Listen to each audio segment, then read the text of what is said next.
Scanning for audio.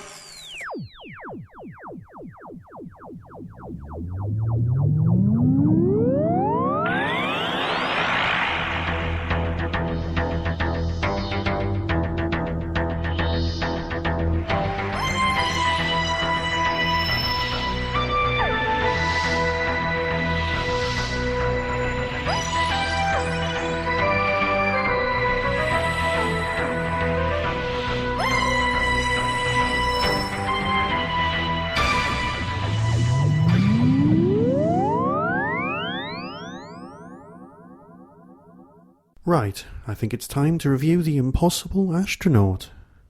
Oh, and welcome to a Tin Dog podcast. This is President Richard Milhouse Nixon. And this is Doctor Who. I just need to say before I review Series 2, Story 1, well, Episode 1, that there's going to be various other shows coming out on the feed this week. The review of Spearhead from Space DVD is coming out in a few days' time, and also the tribute to Liz Sladen, made of a collection of various files that I've managed to find and cobble together. I hope you enjoy those, including the Radio 4 tribute. So watch the feeds and scroll back just to make sure you haven't missed anything. But enough nonsense, why don't I talk about, this.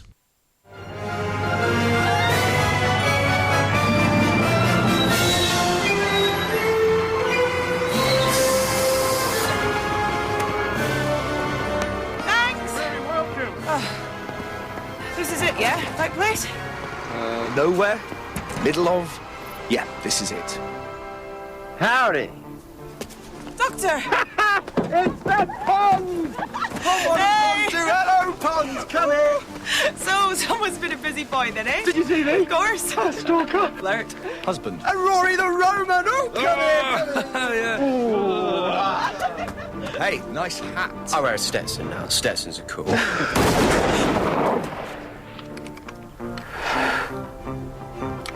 Hello, sweetie. Now, I think we need, before I talk about anything, to mention that A, this will contain spoilers, and I'm assuming you've actually seen the episode or story, and if you haven't, stop listening. Just stop. Go and see it, and then come back. It's just some bloke talking about Doctor Who, for God's sake. Please. Right. Have you now seen the story? Good. Now I can talk about the story. See, that's how it works. That's spoilers for you. Now, I had to talk about the front of Doctor Who magazine. Yeah. Tell you what, here's me recorded 5 hours before the episode broadcast.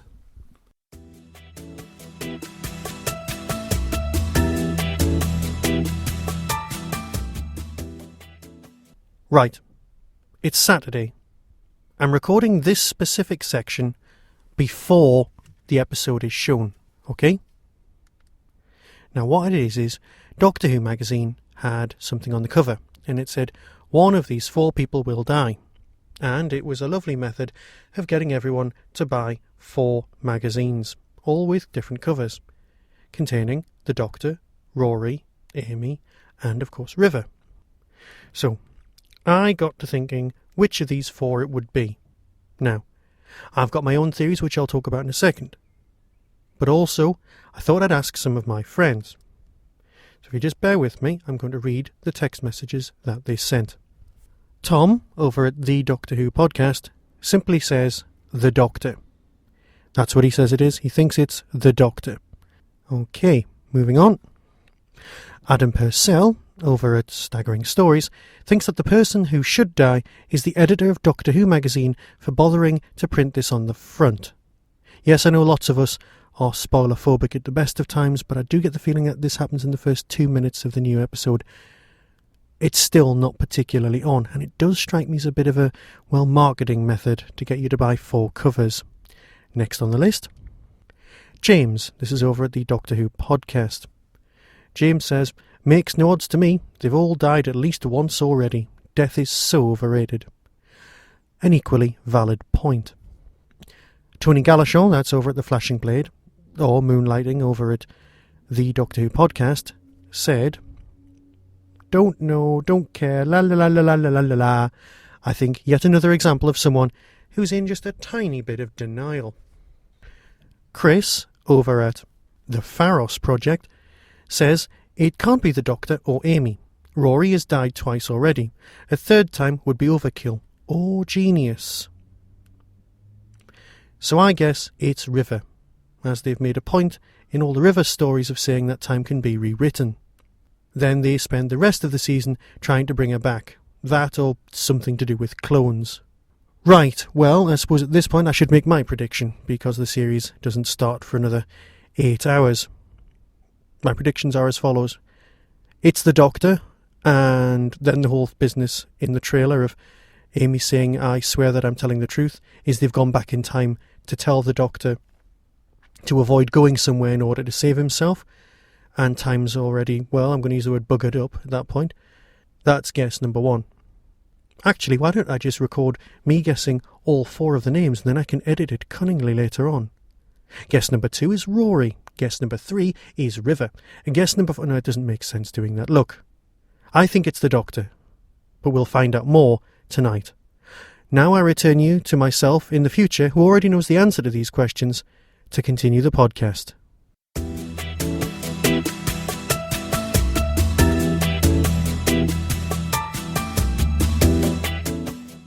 Right, welcome back to the past or the future, or welcome back to the present, now that I've moved on. Right, so I was obviously correct.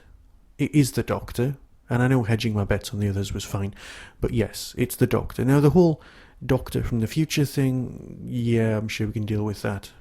Is that the Doctor from, let me see, the year after the 50th anniversary? Let's not go there then, not just yet. Obviously what we're left with is actually a proper story, a proper mystery, a proper question we're going to be asking ourselves. We're all going to be asking the same thing. We're all going to have theories, and we're probably all going to be wrong. But who is the person inside the space suit? The chances of it being a child who's capable of standing to the size of a adult human, but having a child's head inside and still walking like an adult. So what's he, standing on a pile of paint tins inside a spacesuit? Sorry, that's at the end. That's what we'll come back to. That's one of my many issues with this episode. I don't have many issues. I just... Oh. You know, I think I've come to terms with something this week. I don't like cliffhangers. I'm not good at them. I've never been truly good at cliffhangers. I don't like the anticipation. I don't like the waiting. I like a full story. I like to see my beginning, my middle, my end, in kind of one go. I've got used to it through watching Doctor Who's on DVDs and videos and things like that. When I was a kid, I didn't like them. I don't like the tension, the sensation that you get waiting. I'm not good at that. I've never been good at that. But I'm in denial because I like Doctor Who. And a two-parter? I don't know. And I'm going to call those grey alien things the silence for sake of argument, although that may be proven to be wrong later on. Those grey alien creatures, well, are they the ongoing monster for the entire series? Because to be honest, I'm not impressed, and if we're stuck with them for 13 weeks or 6 weeks or whatever, don't care. It's like when you're a kid and you tune in to see is the Daleks on this series. No, it's the creature from the pit. Oh, let's hang around. In 3 weeks' time there'll be another story. Perhaps then the Daleks will be around.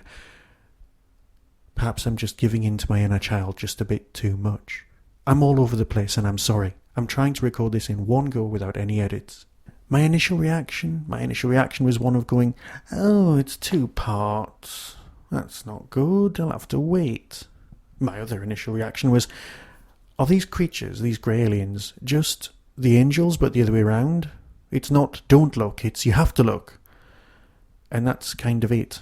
Yes, the makeup looks good. They look like they have big grey eyes until you see them close up and then it's clearly a bloke in a costume. It was nice to see a Star Trek reference, despite the fact that William Morgan Shepherd was in Star Trek, but we don't need to go there. Well, he wasn't in the original series, it was in Voyager. I really am all over the place with this. Look, let's sit down, calm down and look at everything. Yes, they went to America. Yes, it was lovely. Yes, it looked great. Yes, the opening sequence where everyone received the envelopes was a bit, I don't know, Ocean's 11-y. I just don't get it. It's not for me. Who is the fourth person? Or the first person? Yes, the Doctor contacts himself, thus creating the paradox. It's not really a paradox as such. So is he the person inside the costume? Is that why he was not present? Because he was present and he's the person who shot him? Because he's the one who sent the thing? Because you never got to see the Doctor's envelope or read the contents in any great depth. And who's to say there wasn't another one? Lots of other people are assuming that it's River who shot the Doctor. And again, it's possibly someone we've just not met. We'll not know for another few weeks or perhaps 4 years. I suspect it's the end of this series, or at least... Oh, it doesn't matter. We will find out. You can't have a mystery like that without telling us. So, getting back to one of my original rants, William Morgan Shepherd, very good. One of my all-time favourite actors. Didn't know he was in Doctor Who. Very, very happy. And I went, oh, his son's a good actor as well, while watching it. And then, lo and behold, 5 minutes later, oh look, there's his son, playing himself but younger. Because he was in Firefly. Yes, William Morgan Shepherd, for me, will always, always be Blank Reg from Max Headroom.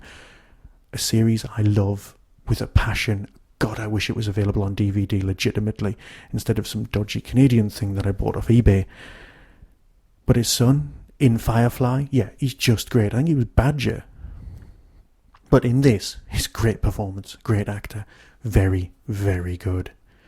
Kind of watching him going, alright, we can't have the Brigadier anymore, but we really need him to reoccur and come back, and hopefully he won't get killed. Yes, I know he would have to be killed earlier on in order not to be, but this is the vast toffees Doctor Who we're talking. All bets are off. Yes, in the long run, people will come true, but all bets really are off when it comes to characters getting killed off. Or at least that's what he'd have us believe. Yes, the handy boat plays to one side, and all Time Lords must be set on fire at death. It's the law. It's nice to see the TARDIS, the pseudo-TARDIS from the Lodger TARDIS we'll call it, turning up. It's rubbish how the monsters behave, because nobody... Say you were confronted by somebody coming in with a knife. Do you A, turn your back on them, or B, keep talking while looking at them? And if somebody else is there, could they not see them? And it's a rubbish defence mechanism. You can't be seen. And as for Amy's pregnancy, oh God, you really are just getting initial reactions from me here. Amy's pregnancy? A, why bother? B, is this just to prove that he's more soap-based than Russell T could ever manage? Is her behaviour erratic because she's pregnant, or is she just is she trying to save the Doctor by shooting the kid? I just don't get it. It just doesn't work. I've had my issues with Amy go way back. It's not worth going into. Look, I can't really talk at any great depth about this because, well, it's part 1 of 2, and I usually review them back to back. There are some lovely lines in this. I'm not dishing it. I'm not saying it's an awful story. I'm not, because we've only got half of it here. Perhaps only 1/13. Perhaps only 1/26. We just don't know. I'm not fond of the massive overriding arc being the main storyline, because that's where Buffy went wrong. People complained about Monsters of the Week, but for me, that was always a good thing. I like a parallel arc, but not the entire arc. But perhaps that's just me overreacting. Do aliens belong inside spacesuits in the library? We're back to the silence of the library, more River Song fun. I just don't know what to say about that. We've got so many questions and so few answers because this was episode 1. We're all going to be alright. We're on a lovely journey. I've rambled and ranted far too much. As for taking a photograph of the alien, well, it's a no-win situation. If she did it, then she'll come back to it and people say it's a MacGuffin to move the storyline. And if she hadn't done it, people like me and all the other podcasters would say, you know what she could have done was take a photograph with her phone and look at it later. It's a no-win situation for the writer or for the actor or for the character. So let's let that go. And I know lots of people will complain. And there will also be the same sort of people out there, and they are so wrong, complaining that this was dedicated to Liz Sladen and nothing's been dedicated to Nick Courtney. They can shut up as far as I'm concerned, and I know they'll be out there, and I've not checked the internet yet. Look, the next unit story that comes along, dedicate that to Nick. we can all be happy then. I'm not sure as to why the BBC decided to have 2 Doctor Who programmes straight after Doctor Who and not announce it until after the show, so that you're sitting there watching it on Sky Plus going, okay, there's a 12-minute tribute to Liz Sladen on the other side, and A, I've missed it, B, I didn't know it was on, and C, why is it on up against Confidential, because you can only watch one thing at a time. Thank God for iPlayer. Actually, if you do get the chance, it's a brilliant little 12-minute thing. But it does lend you to believe that everyone knew Liz wasn't very well. And some things were prepared in advance. Because you ain't seen anything like that for Nick, have you? Am I being cynical? Very, very probably. And it's not important. Celebrate Liz. Listen to the Liz Sladen Tribute podcast.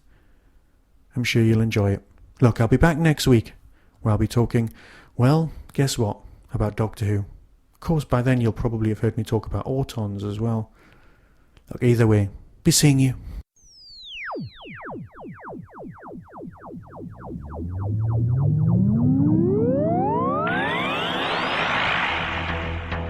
You have been listening to the Tin Dog Podcast. Doctor Who and its associated shows are all trademark of the BBC. No infringement is intended. Contact us at tin-dog@hotmail.co.uk.